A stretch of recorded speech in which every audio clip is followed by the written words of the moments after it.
Welcome to This Week in Missouri Politics Summertime Edition. You would think there'd be no news, but you'd be wrong. We are joined by Bryce Beal. Thank you so much for joining us, sir. Happy to be here. Casey Burns, Republican strategist, fundraiser, consultant, extraordinaire, let's say. I like extraordinaire. Always happy to be here. Sharon Jones, thank you so much for making the time. Always a pleasure. Legal expert, but the next crime I commit, I should call someone else? Not me. Yeah, okay, got it. No. And Jake Kroesen with the Missouri Times. Thank you for making the time, sir. Always happy. You wrote a great story about the topic that was the big topic of the week. The governor returned from France, and he named his picks for the St. Louis Police Board. I saw some folks, look, I think there's some folks that don't think there should be a state-run police department. I get that. But the picks, I thought they were smart picks. No, I think Governor Kehoe chose the right people who have been on the ground in the community for years now and know exactly what needs to be done to address crime in St. Louis. And I think he's made the right picks. And I think that his picks over time will show to be the people that he needed on the ground there. So what do you think? You know, I think that bill was hard fought. It was negotiated within an inch of its life in order to get it through the process. Part of that is going to be Senate confirmation. So I think when we get to January, we'll find out if he's been wise in having the conversations he needed to have. As far as who's on the board. But have you seen him not check that box yet? He's been governor for his first session, 6 months in. But even when he was in the Senate, he has a long track record in governor. He was at MoDOT. If I had to pick a guy that probably did have the right conversations, tell me why it's not Mike Kehoe. Oh, absolutely. Kehoe is not the kind of person who would have made those picks without having the conversations. I'm more concerned that there are the activists in St. Louis that have power within the city, that have the ear of the senators out of the city, that might not be happy with the picks. But I heard people some criticize, these were not household names. Outside of Don Brown. Obviously, everyone's a Don Brown deal. But I thought some business people that maybe weren't the most high-profile folks, I don't think having a bunch of lightning rods on that board is probably the best thing for it. Oh, I agree. And I honestly, other than Sonia Gray, I'm not really familiar with the other folks on that real maggots. They serve a cold Bud Light. Right, but do you hang out with the owners? So I mean, I think it's very strategically done. I'm not upset or displeased with who we're looking at. I am just curious to see how the political fallout comes between now and January when they finally get confirmed. Bryce Beal, you would know more than anybody else the chances of confirmation. I looked at the list. I noticed that, yes, outside of Don Brown, who everybody knows if you watch a Cardinal baseball game, I don't know, the names weren't huge names, but in St. Louis, if you're known, you're a lightning rod. I mean, the only person in St. Louis that's not a lightning rod is Ozzie Smith. I agree. And I think, I haven't had any of these conversations with any senators or anything like that to know, where they stand, but I didn't recognize many of the names on the list. I think, we'll learn more as time comes, and we'll get there next year and see what happens. The choice of going with, Don Brown is a non-voting member. He doesn't live in the city, although his dealership, as everyone knows, is at the entrance to the Hill. But I think the choice of putting 4 very well-known folks or 4 folks that are known, they're certainly not, they're accomplished people, but they haven't been associated with politics a great deal. To me, I thought going maybe the choice of less political will ultimately pay off. I think that's probably right.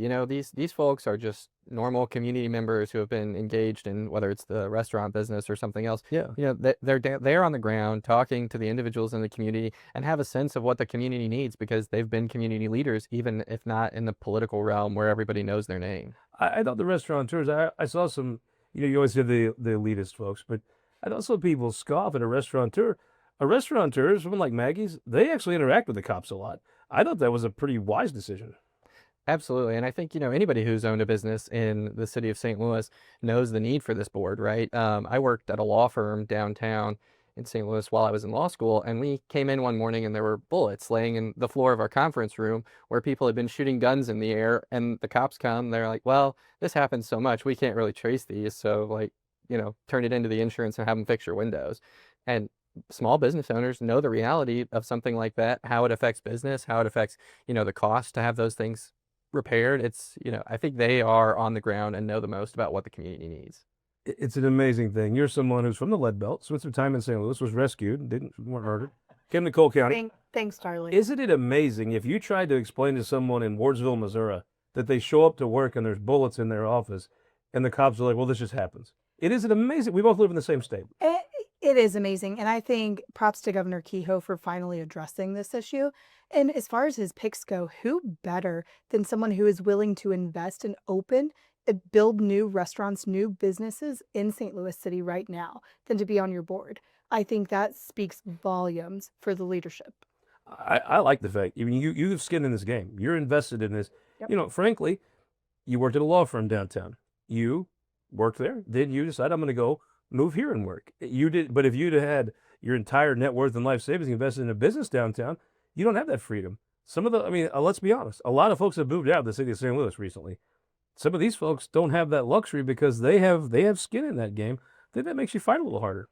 Absolutely. I mean, you like to tell everyone that you saved me from the city of St. Louis. So Yes, no bullet holes. August 28th. Yeah. I'll tell you what. I underestimated the morale boost to the cops. I have some buddies on the police force that are not union. They're in the union, but they are not business managers and on the board.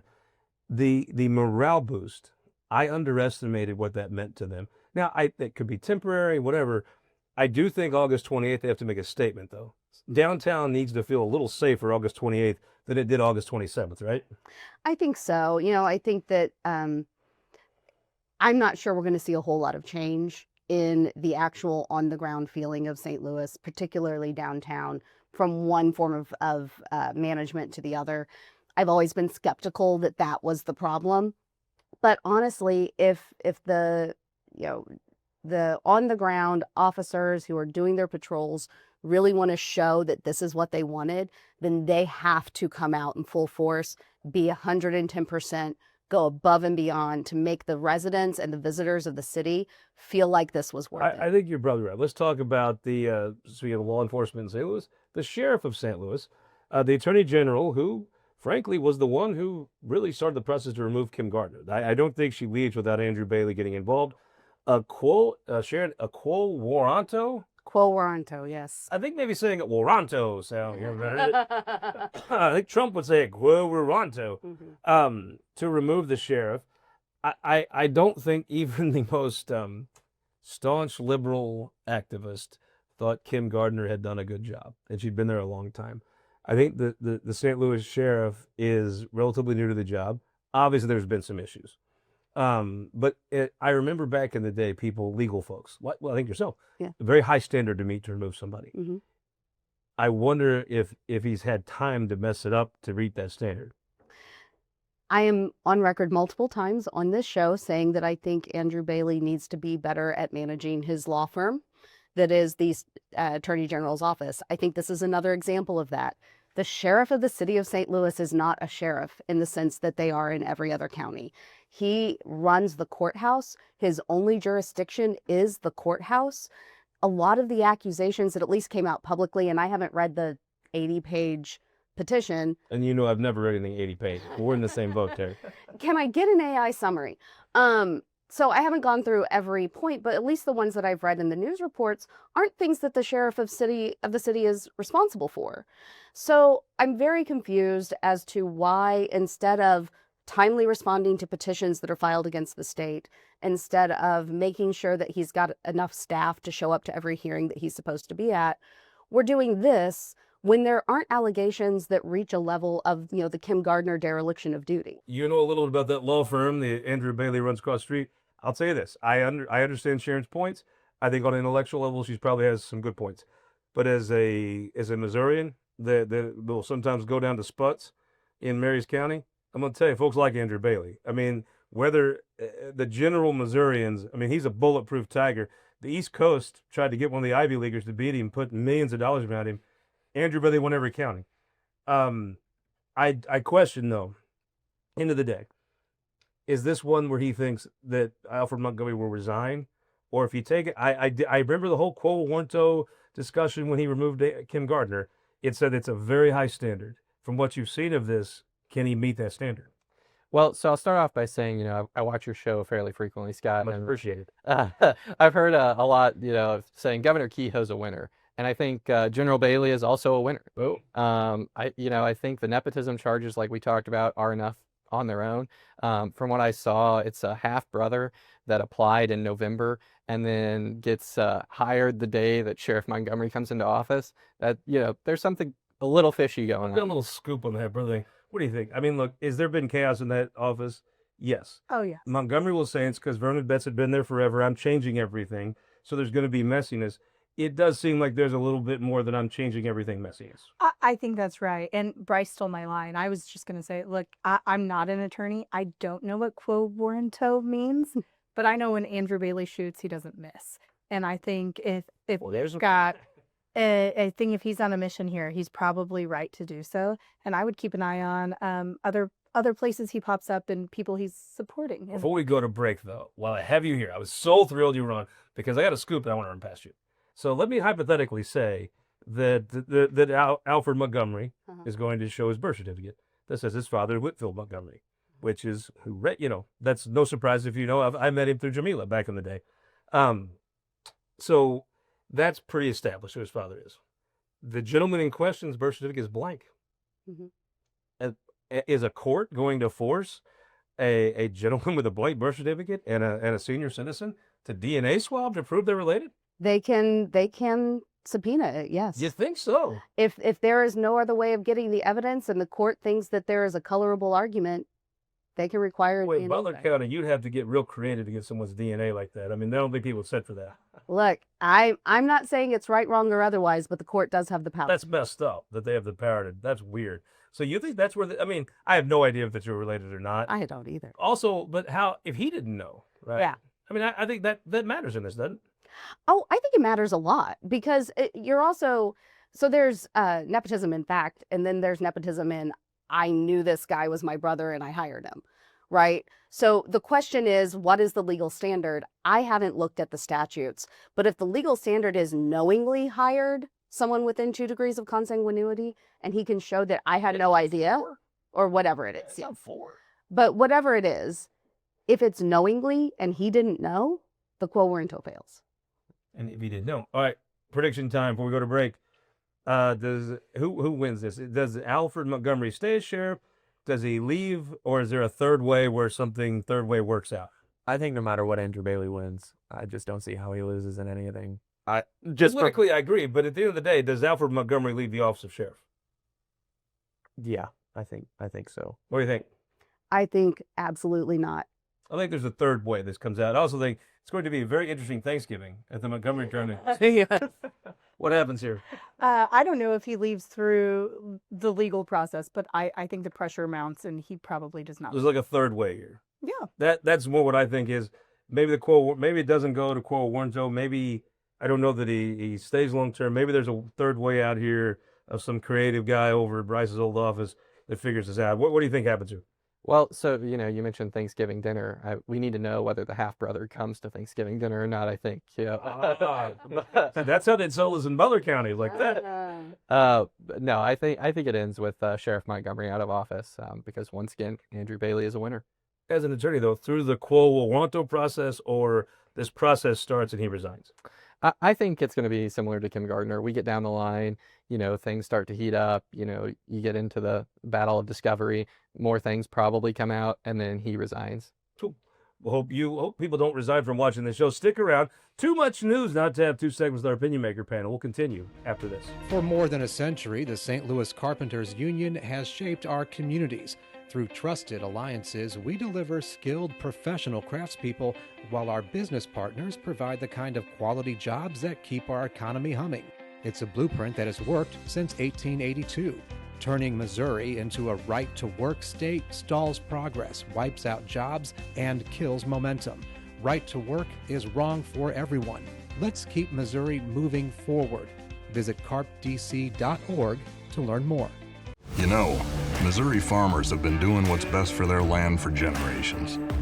After all, no one knows what it takes to feed and fuel a growing global population better than they do. So why are trial lawyers threatening Missouri farmers' best defense against weeds? Our farmers don't need to be controlled. They need to be supported. Keep glyphosate in our state. Show your support at TakeControlMissouri.com. Paid for by Modern Ag Alliance in support of Missouri farmers. Missouri's childcare crisis is hurting our children, families, and even our economy. Currently, 78 Missouri counties are designated as childcare deserts, where the number of kids needing childcare exceeds the number of available options. Today, some Missouri families are spending more on childcare than housing, and Missouri's childcare shortage costs our economy $1.35 billion every year. Missouri families and businesses deserve better. Learn more at mochampionofchildren.com.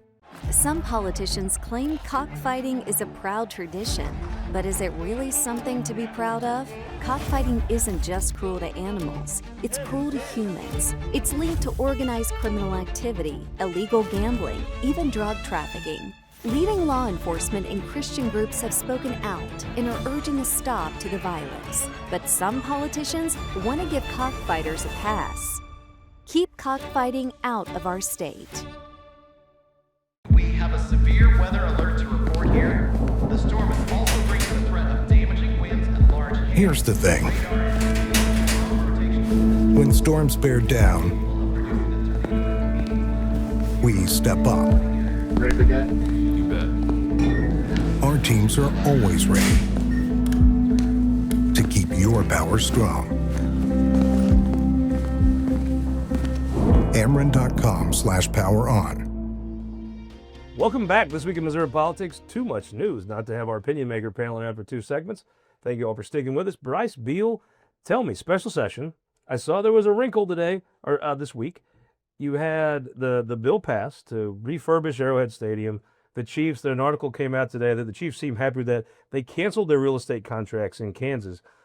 The Royals seem like, now, my goodness. So Mike Keogh goes to all this trouble. All these Republicans take this terribly damaging vote that will do nothing but haunt them. And the Royals might not stay in Missouri? Well, I'll preface this by saying the Cardinals are Missouri's baseball team. Of course. So, Amen. America's. yeah.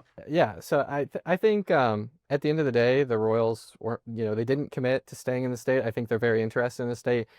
I don't think I think the Chiefs are staying, right? By all indications, they're staying. The Royals, we'll have to see. But at the end of the day, this was an economic development bill, in my opinion, that is good for the state, whether just the Chiefs use it, whether the Chiefs and the Royals use it. It's going to bring dollars into the state. How ticked off are folks going to be if they vote for this? Take this vote, which, as you know, whatever your opinion is, in a Republican primary, this is a challenging vote. They take this vote and they leave anyway. Yeah, I've been talking to Republican senators who are like, I'm already getting calls. People are pissed that I voted this way, but I did what I thought was right for They the were state going of to be Missouri. pissed if they stayed. Yeah.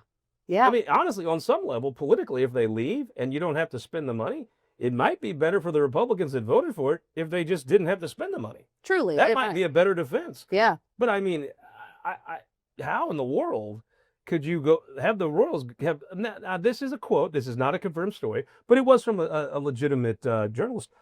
I just, in my mind, I just thought, well, okay, they're going to try for something local too. Of course, you're going to ask for all you can get. I get it. But to think that you would put out you were going to leave, I don't get that. I don't either, but honestly, we've seen it over and over again in Missouri where we put our hand out, we offer people tax abatement, whatever. Rams left, Miranda left, Magnitude 7 left. Like, I think we need to start finding other ways to get economic drivers, whether it's a business or a sports team, What are they? to stay. I'm not sure, honestly. That's a very big question for this It is. state and the Missouri Republican Party.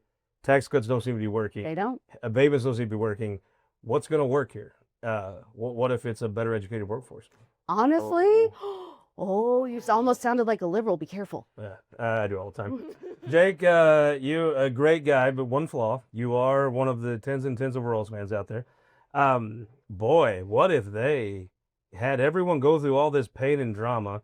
I guess Mizzou was lucky they did it, but had the rest of the state get hosed in the I-70 special session, and then they leave. Yeah, I'll just, like Bryce, I'll preface my answer real quick and say that if Pendergast were still here, this would have been done without the need of the session. Fair point. But it will hurt, as a Royals fan, it will hurt if they put in all this work to help them stay and to try to get them to really see that Missouri does care about their teams. If they do end up leaving to go to It's not all Missouri. to go those Iberians across the border. So please don't count me in that one. Well, Or it- Gussie, he doesn't. the only thing that will kind of be like the shining light of them if they have to leave is if they keep the 1985 trophy. Well, they should keep the Dinkinger statue, the MVP of the 85 series. Being Casey, look, I really don't think the Chiefs were ever leaving. I think the EDD can do a lot for the Chiefs. They just want to refurbish a stadium. I think the folks in Jackson County will vote for the Chiefs.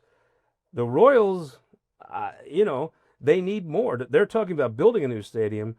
How funny would it be for a team with 3 legends, George Brett, Don Dinkinger, and Salvador Perez, to go to a place called the Legends? I mean, is that good Lord? Look, I am not a Royals fan. I can't say that I'll miss them terribly if they leave, but I don't like losing, and I don't like losing things to Kansas especially. I think the legislature put in a lot of work. Kudos to Speaker John Patterson, first Speaker of the House from the KC Metro since the Civil War, and he delivered this huge win for the Salem area. needs a speaker to keep their hospital. They Sounds like should, me. they should remember all the work that has been put into this, and dance with the ones. So they're going to be like every good free agent and leave Kaufman when they have the chance. Predictions on Chiefs stay? Oh, 100%. Chiefs steer? Absolutely. I agree. The Chiefs are staying. Oh yeah. The Royals take all the goodwill, all the work, all the 3 a.m. nights that you stayed up, Bryce Beal. Do they take that, wash their hands of you, and take their 3 legends and go to the Legends in Kansas? Well, I think it's 50-50 at the moment. We'll see, but much like the other winners we've mentioned, Senator O'Loughlin is a winner. So if there's anything she should do. What she could do, she would heaven and earth. I mean, my God, what more could you possibly want from her? I mean, she can go out there and pitch the 7th inning, but other than that, she's moved the world for them. I think she should throw the first pitch. If they stay in Missouri, she needs to throw the first I would pitch. go, and luckily for me, there'll be plenty of tickets available, but I would love to go watch her throw out the first pitch. You tell me when that happens, I'm in. Do the Royals do what so many other free agents have done, and the moment they can, leave Kauffman Stadium like Carlos Beltran did? I don't have any inside information. Give me a here, guess. But I think they're playing hardball right now, but they're going to stay. What do you think? Honestly, I think they don't like to share. And I think they want to go to a state where they're the only major league team. Well, that's generous, calling them a major league team. The Royals fan in the group, what do you think? I think they're going to stay, but I really don't know what the strategy is. I mean, they've gotten everything they wanted from the legislature. I don't know what more Kansas could offer them without bankrupting the entire state. As is most of the time, I agree with Sharon. As Donald Trump would say, bye-bye. I think they're going to ghost, and it's going to be so... Look, as you all know, I am not the kind of guy to say, I told you so. Well, let's give it a couple weeks we say that. Let's talk about some of these state Senate races. Couple generals in this elections this time. One down in Springfield, where this week Melanie Stennett, who's announced, had a fundraiser, and that winner we've been talking about, Mike Kehoe, showed up to it. Yes, Mike Kehoe showed up. I bet he's about to be an even bigger Cardinal fan if they leave state. Andrew Bailey also headlined the fundraiser. Huge turnout, great event at the heart of Springfield, Mother's Brewing Company. I think that shows a lot of strength, a lot of momentum. I think it's vital for our party, the Republican Party, to ward off a primary in that seat, so that way we can hold it come next November. We had David Barklage in here for the TWMP Daily. Always good to listen. We had a great time making fun of David and getting made fun of, actually. He says Brian Gellner's in for a primary fight. It will be, Brian Gellner, very well-respected businessman in Springfield. Melanie Stennett, very well-respected legislator. That'll be a legitimate big primary. Yeah, it'll be interesting. I've heard that Gellner would attack her from the right, which even if that were true, and even if Gellner decided to jump in, Melanie's got a very solid voting record. But if she were to try to outright him by any stands to win that primary, that's going to be tough to pivot back to the moderate position back during the general. And it's just that general's going to be tough no matter who wins that primary. And I think that Melanie probably has the best chance to win that general, but you never know. I think whoever wins that primary, I think Betsy Vogel is the favorite, even though it's been a Republican seat going back to Norma Champion and however far back. I still feel like Betsy Vogel has a unique relationship with that community. Her family does. I don't think she's going to have any serious primary challenge. She's going to have a full war chest, which is odd for a Democrat. She's going to have no primary. She may be lucky enough to have her opponents out extreming themselves. I think even if there is no primary, though, she's the marginal favorite. If there's a primary, I think she's the bigger favorite. Yeah, I mean, looking forward to that general. I like Betsy. I like Melanie. They're both, in my mind, moderates. And Springfield is a moderate town, and it'll be interesting to see. That's where I grew up. It'll be interesting to see where people fall when, you're looking at people with similar issue sets and different party labels. So, I mean, the wild card here, as has been the case in politics for over 10 years now, is Donald Trump. If Donald Trump is riding high, Donald Trump defies gravity. Donald Trump defies polling. His effect, he has a very special relationship with this state. He won that Senate district, by the way. If Trump is riding high, I think there's a lot of internal factors that would lead to Betsy Vogel being at least the marginal favorite. But the wild card in politics at every level is Donald Trump. Yeah, I think, it's been touched on a little bit here, though, too, that like some of the wild card in this one is going to be the primary, whether it's a Republican or a Democrat primary. If Democrats have to spend a lot of money in a primary, that weakens them in the general. If Republicans have to spend a lot of money in the primary, that weakens us in the general. So I think it's going to come down to, can you get through without having to go to either extreme? Because as has been mentioned, this is a very moderate district. But, the Trump effect is real. Like you mentioned, he wins that district, which is incredibly moderate, but we'll see. Maybe the Trump effect's less in a midterm, the end of his time. I don't know, but I do think betting against Trump in this state's not great. Tell about the 8th, the other in Lee Summit. You have Carrie Engel running, and someone you know quite well. You have former Rep. Dan Stacey. You have a physician talking about running, but the rumors that Speaker Patterson might run for this do not die. The war chest he has built up financially, he's got over $1.4 million in the bank between his candidate committee and his PAC. That's just so hard to argue against. I think if John wants to be the candidate in this race, it's his for the taking. He's just got to decide, coming off a speakership, it's a hard job. It's a really tough job. It is a grueling thing. Do you want to go back and campaign and serving the Senate afterward? Well, Carrie Engel's impressive, but John Patterson would be tough to beat. Here's the thing. Everyone else gets to call everyone else winners, so I'm going to call JP a winner.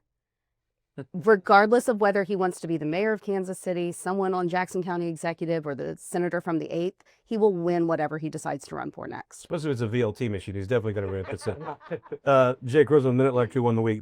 I'd have to say Governor Kehoe with his picks. I mean, like I said in my piece, common sense, clear, and there's a quiet strategy to it that I think will unfold over time.